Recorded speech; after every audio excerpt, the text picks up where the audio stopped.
Okay, today take a look at the ORICO USB 3.2 hard drive docking station. Okay, so it looks like a nice little dock. You can see on the back we've got our power, USB-C, and the power button. And then on the top, we got a spot for a 3.5 and a 2.5. The whole thing folds down, and you can see that SATA connection in the bottom.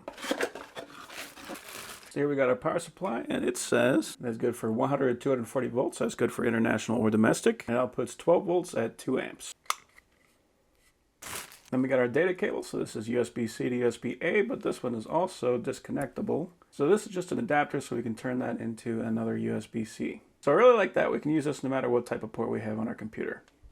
So I'm going to be using a 2.5 drive, and I do like seeing that there is a little light right there to let us know that it is in fact on. Okay, cool. So it does show up automatically. I don't have to go into disk management or anything like that. So let's do a speed test.